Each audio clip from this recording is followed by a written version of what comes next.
গত ৮ই মে ২০২৬ শুক্রবার সন্ধ্যায় কলকাতার আকাশে যে রহস্যময় আলো দেখা গিয়েছে তা মূলত একটি রকেট উৎক্ষেপণ, রকেট লঞ্চ বা তার থেকে তৈরি হওয়া টুইলাইট ফেনোমেনন। আপনার শেয়ার করা ছবিতে দুটি অংশ স্পষ্ট। ১.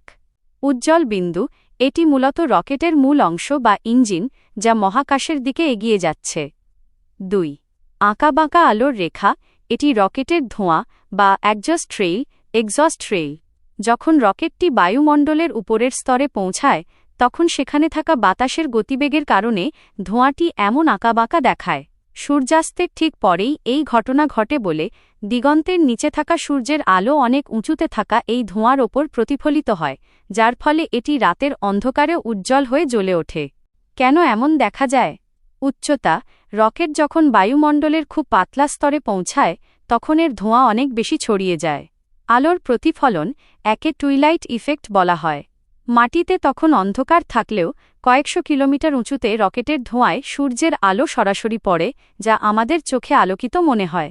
আঁকাবাঁকা আকার, বায়ুমণ্ডলের বিভিন্ন স্তরে বায়ুর গতি ও দিক ভিন্ন হওয়ার কারণে সোজা ধোঁয়ার রেখাটি কিছুক্ষণ পর সাপের মতো আঁকাবাঁকা হয়ে যায়। সাধারণত শ্রীহরিকোটা, সতীশ ধাওয়ান মহাকাশ কেন্দ্র থেকে কোনো রকেট উৎক্ষেপণ করা হলে বা উড়িষ্যার উপকূল থেকে কোনো মিসাইল পরীক্ষা করা হলে পশ্চিমবঙ্গ ও সংলগ্ন এলাকা থেকে দক্ষিণ বা দক্ষিণ পূর্ব আকাশে এই দৃশ্য দেখা যায়। এটি কোনো ভিনগ্রহের যান, ইউএফও বা অলৌকিক কিছু নয়, বরং একটি নিখুঁত বৈজ্ঞানিক ও মহাকাশ গবেষণা সংক্রান্ত ঘটনা। এই ঘটনাটি আসলে আপনার অবস্থান কলকাতা থেকে অনেক দূরে ঘটেছিল, কিন্তু উচ্চতার কারণে এটি পশ্চিমবঙ্গ ও ওড়িশার বিশাল এলাকা থেকে দেখা গেছে। মূল স্থান, প্রাথমিক তথ্য ও সূত্র অনুযায়ী এই আলোর উৎস ছিল ওড়িশার উপকূলের আব্দুল কালাম দ্বীপ, পূর্বনাম হুইলার আইল্যান্ড। ভারতের প্রতিরক্ষা গবেষণা সংস্থা ডিআরডিও সাধারণত এখান থেকেই তাদের মিসাইল বা রকেট পরীক্ষা করে থাকে। কেন আপনি কলকাতা থেকে দেখতে পেলেন?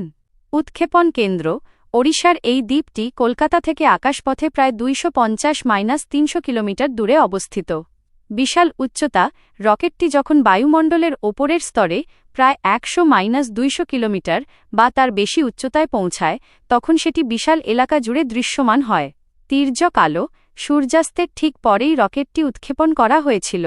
কলকাতায় তখন সন্ধ্যা হয়ে গেলেও অনেক উঁচুতে থাকা রকেটটির ধোঁয়ায় সূর্যের আলো পড়ছিল, যার ফলে কলকাতা, মেদিনীপুর, বীরভূম, এমনকি বাংলাদেশ থেকেও এটি দক্ষিণ আকাশে স্পষ্ট দেখা গিয়েছে।